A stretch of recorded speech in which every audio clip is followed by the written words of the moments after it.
Honorable Kwabena Minta Akando, a ranking member, Health Committee, Marasebefie. Now, what the Sobo ebo Doctor Nana Yaw a 3 year FABB. A dear Sobona or dear Bono, Edemunchemo Ebeba. Or ye mrebi, ewa Marasebefie, ye no, ebebo yen quiet yen sase, a whole buying. Now, with Remua and Fasudia, Gan a benya party frimono, a nyagro ye was say itime na itime ebasom. Na ye call a ye Asene Roman Catholic primary school, ye no, a war Asene Manso Acrosso district, ewo enfinfin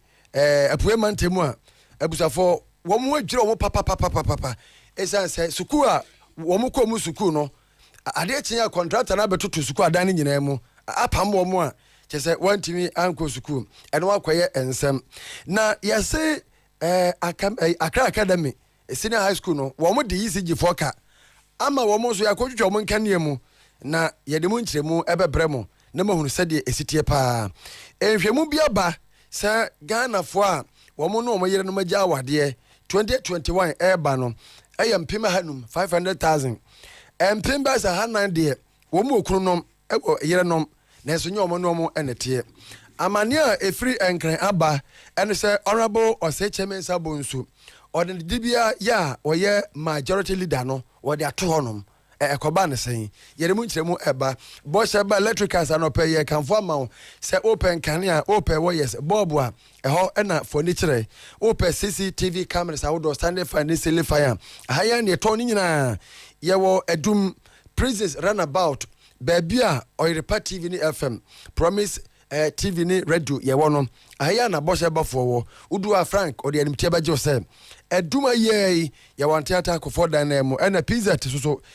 udu ha be nifa ba bia ene kejeti ade nimhwe no obehunu Bosseba Electricals your number is 0536 095 966 ofra ya no ya beje so Emmanuel Odro Korea ne yensam for Jenna ene Joseph Amwatan ena me no monamo Oduefour Nana Sabere Pinaman Nana Penkrahene Chame na me no modi ahye abusia ensam no eniem Sa komre shebe jefia ye wo ad hoc committee we no eye de fa pomde ho ye kan ad hoc committee a chese committee ayate a enhye den chepi ebeguo omoye omagima wie ya na yagu no na ne fa pomde ho se COVID-19 sika enyan no omonhwe ni die ho se le di no fa ye no doctor Nana ayiwa free ye ena da no ono nene honorable Kwabena Minta Akando a wonso ranking member health committee ede so bo no se wosenka Dr. Nana you are free ya oye chairman no after meetings they hunu COVID-19 sika no said they di no na ho kro ne ba na so wo ma bona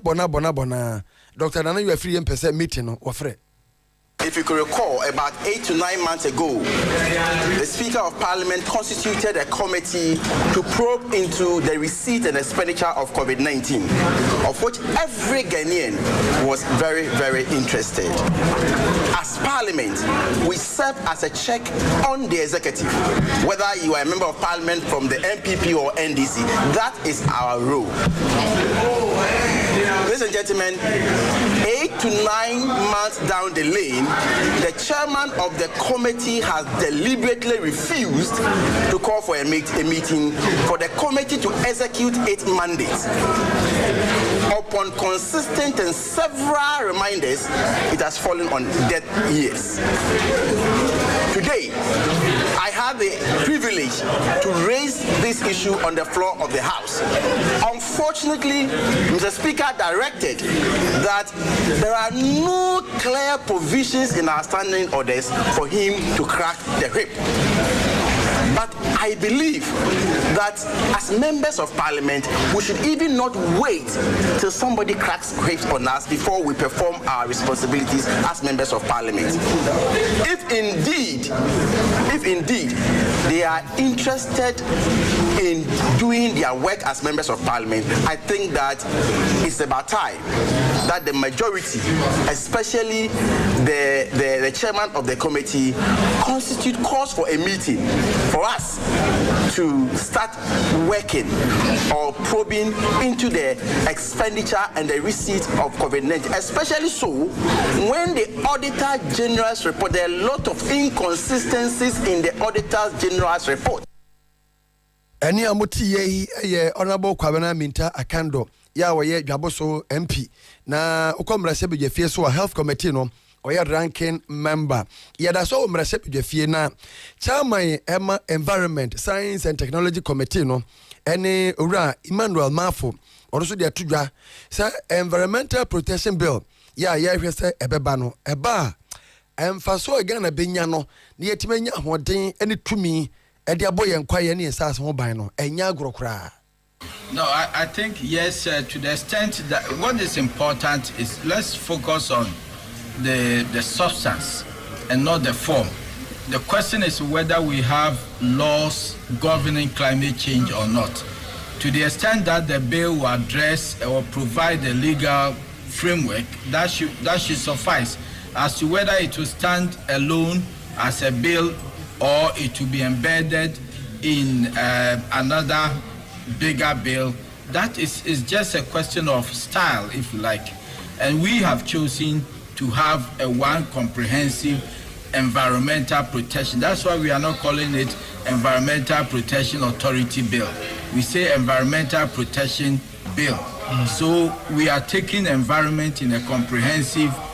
from a comprehensive angle and looking and bringing all relevant aspects of environment together, including climate change. I think that is what is important. Eti abusafani amuti ye yera Emmanuel Mafo Dr. Kahon Ofurukrum MP oko mrasebe jefia Environment Science and Technology Committee no ono na yetitreni a oda no na yadaso awo environment ene the protection mu no environmental protection bill no abusafo o chese so de ba bema EPA environmental protection agency for to me pa ya so bi koye bibia ebese yensase yensu a yebetimi de atwena so ebio o se emra no timi beye mra emfaso a ewomu no edoso illegal mining nom ene wo mu ade chenso fidie nwa him yenkwa yegufom nyina no ebetimi aboa yen na ndo de nsemi tu ya o mra shebedwefie no mra shebedwani a o sehwe oso ya na oye minister environment science and technology yes see anaban no minister every nsa honorable Kwaku Osu every year. Historically, EPAs have evolved from advisory body. Beginning, it was an advisory body to governments. Then it transitioned into regulatory, and then also coordination. When you say coordination, it means the regulations are lying in so many sectors.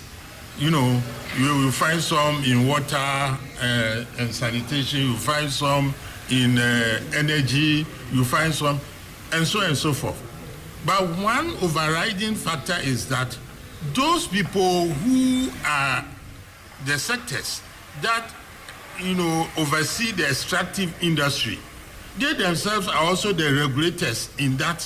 thing.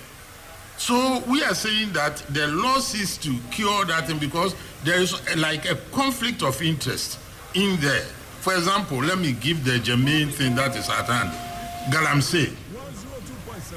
Our president need not have suffered the way he is suffering now because the Minerals Commission, taking cognizance of the minerals that are, you know, actually available now, should be able to regulate itself, said that there is no, you know, the industrial players in that, you know, area, there is no oversubscription. It seems to me that there's oversubscription in the minerals industry. You go and you look for your mines and what your ore body, and then they come and then they have to give you a permit of some sort, and that is no.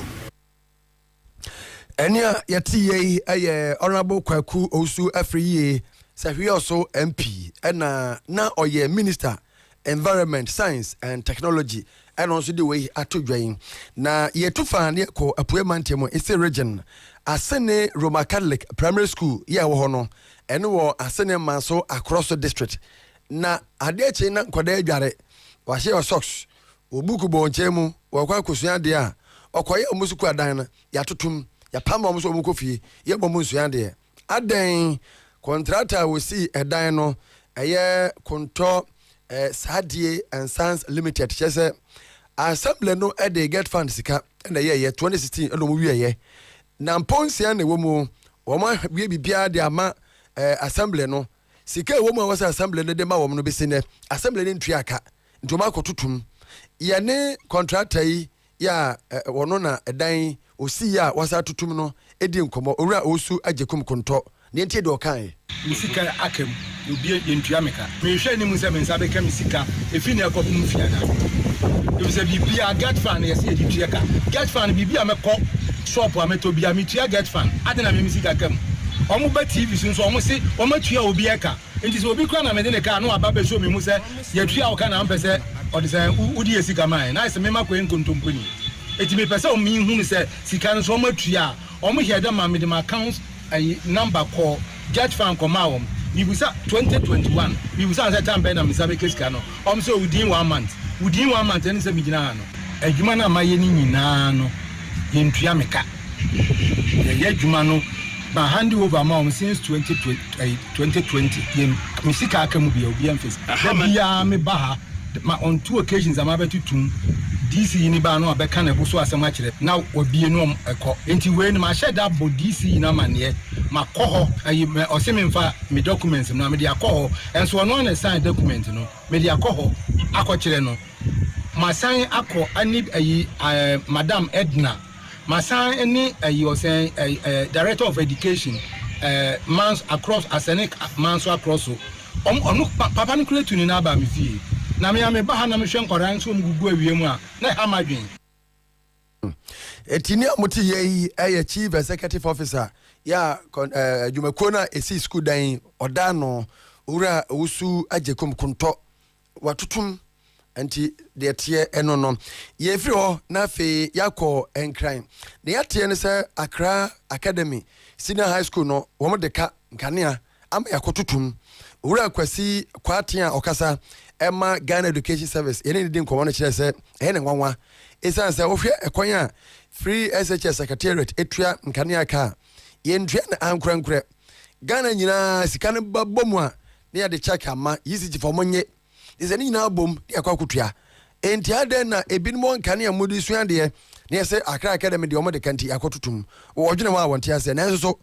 wo ma solve bibia de ye ni gene se emprempe amena wo kasai nhyehyɛ ayɛ adwuma ma say electricity has been restored ɛwɔ Accra Academy mofra ne akyerɛkyerɛfo nyinaa no wɔn mo go about the more academic activities na the MC yɛ wɔn kakra wɔ ho ne sɛ yɛ ne ECG mpanifo wɔn nhyehyɛ abribia no schools e Ghana nyinaa no wɔn mo de wɔn bills babom and then we pay it on consolidated basis nti ɛyɛ wɔn wasɛ sɛbio yɛ Ghana schools secondary schools nyinaa bill twa bom na yɛ twa bi na bia ECG4 ekwa school baako edim because ye ntwa no on school basis the bills na etwa no had to do with a consolidated basis for all schools secondary schools in Ghana nti mane ye won kakra nso se de ya hyehyɛ ama areso eno na bema sabio kafache ebi adwen se bia wo hwɛ ECG nhyehyɛ na broni beka said there is a discrepancy between ECG one more headquarters etwa sika no kɔ and their local operation units nti wo atwa no ha no so one more credit ya no ma uncredited that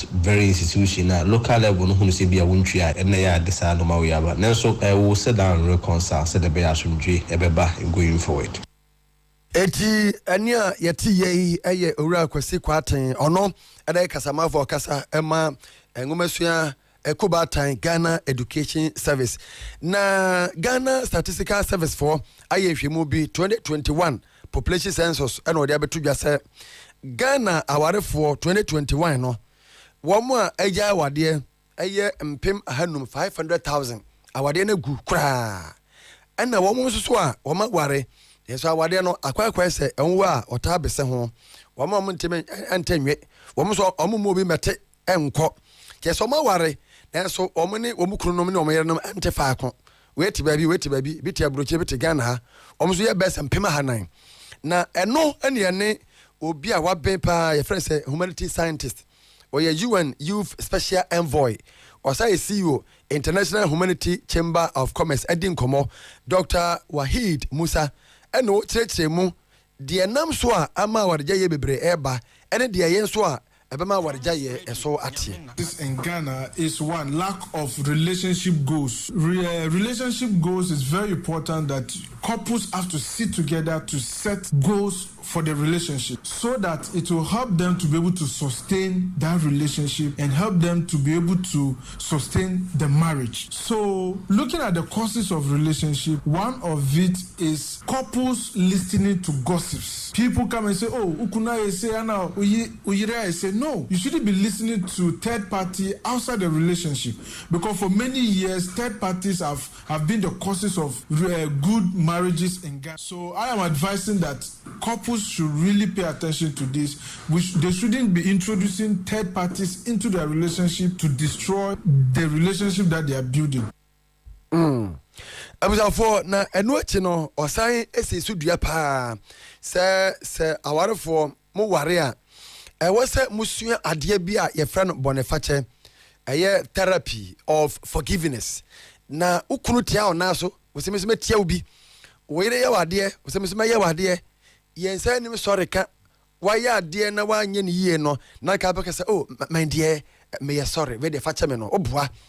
obaye mumune nanim sa kunkum nanim be man de jajajaja wo se ko nyina sa amfiri awade mu a ene gua na begu saa. If you are in a relationship with someone, be ready to forgive your partner every day. So what I will suggest is a therapy. All the time, couples, when you wake up in the morning, always go to your husband or your wife and tell her, I've forgiven you. And also always tell her, I'm sorry. Even when there's nothing, and just practice it all the time. I'm sorry, forgive me. That good morning, good afternoon, good evening, use it to say, baby, I've forgiven you. And your wife also tell you, baby, I've also forgiven you. When you learn to always tell each other, sorry and I'm sorry and forgive me, it renews the faith of the relationship. Na enuachi no Dr. Wahid, edi ko wie se, emema muntie, se mo hu oba bi na mo pena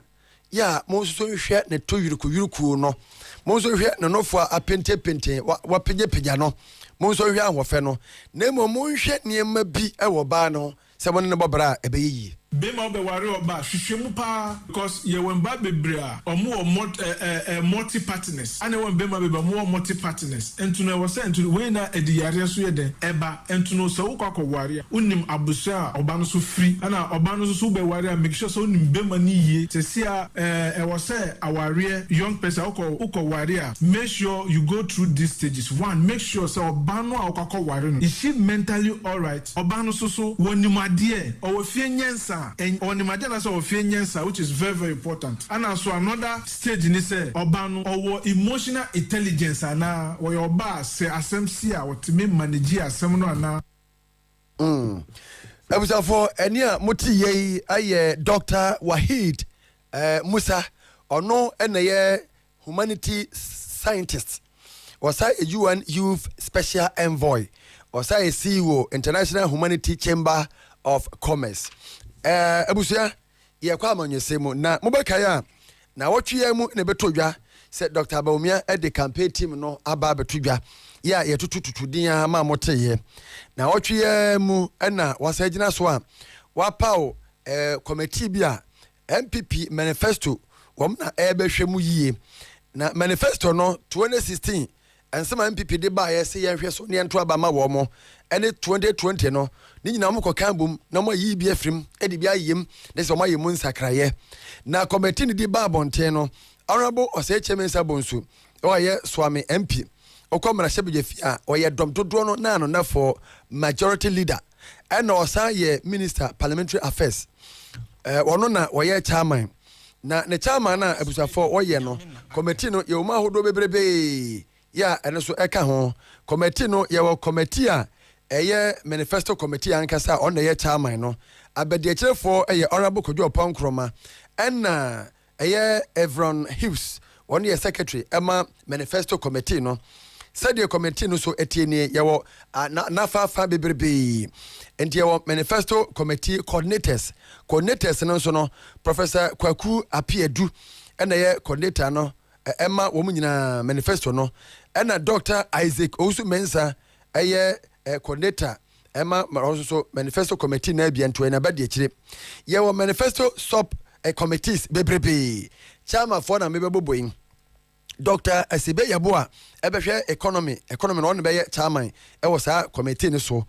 Tony Otinjesi trade and industry on be chairman Kwaku Nsafo Puku ebe energy and petroleum William Opon Bio agriculture and Dr. Augustine Blay Dr. Augustine Blay on be communication and digitalization Dr. Gideon Buako lands minerals and natural resources on a chairman no Dr. Emmanuel Mafo of MP on a chairman science technology innovation and environment Maxwell Opokwajimine legal and governance Justina Marigold local government engineer Kwabena Ejapon housing and infrastructure Hassan Tampuli transport Edward Asumani security Michael Okay, Junior, Foreign Affairs, Asamoah Jan, Youth and Sports, Baby Jet Asamoah Jan, and Juliet Asante, Tourism, Culture, and Creative Arts, Amasewa, Gender, Kofi Jamasi, Chieftaincy, Religious Affairs, and Civil Society, Dr. Nanayo Efriye, Health, and Dr. Prince Hamid Ama, Education. Now, Dennis Miracles Abuajia, where Director of Communications, Emma campaign team no ena ne sasha se etebusafo ne abanti no ne abeto dwane se esanse honorable se chairman sabunsu ena committee no nyina no manifesto committee oba chairman nti no ne dibia owo ewo mrehye begefie se majority leader no ono afri ni pem e de ato yese no meeting bia ekoso pa ya Jubilee House ena ekoso o mampeni na nado dan kwakufu ado etim ena majority caucus emrese bedwafie di kanfo no ena ne ye sa meeting no enti akoba se ono sechemen sabunsu ena manifesto team no wono na woba be tetreni no na ode ndi bia na to no na amanfo akeka se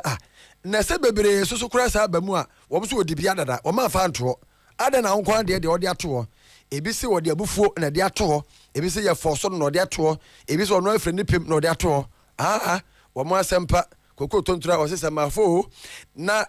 mo kai papa ewura oseche mensa bonso post de wadi bi pa ewo emrahye begefie honom wo hwe ne dibia wadi ewo emrahye begefie a se majority leader no kwa no finhia dunum ene wadi deputy majority leader emfinhia 9 ene chief whip so emfinhia 9 esese de ne dibia na odi ato wadi yesi anhwe ya Alexander Kwamena afenyo marking ena ba fa ne dibia no na ono ba ye majority leader tiabusafo ye jira we so na ye de promise 102.7 FM kasebo ene promise TV kasebo ye de ba wiye ye be koi ene eye sister Salome Aje birthday Salome Aje ewo asotwe ene eye na woda efri ono ankasa ne nua Sandra nkansa ya woye administrator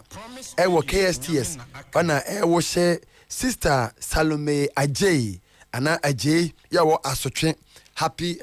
birthday onyame ka ne ho na ontre anim kira no nom na somdwie managina ene Joseph Amoaten ene baaye Oduefour na na sabere pinaman na na penkrahene chiame ena mbesomye Mr. Michael yaw esuman one na ire mame hana omusi Christ asumye nkamu nyina na nkamu sensom. Thank you Lord Jesus. Promise,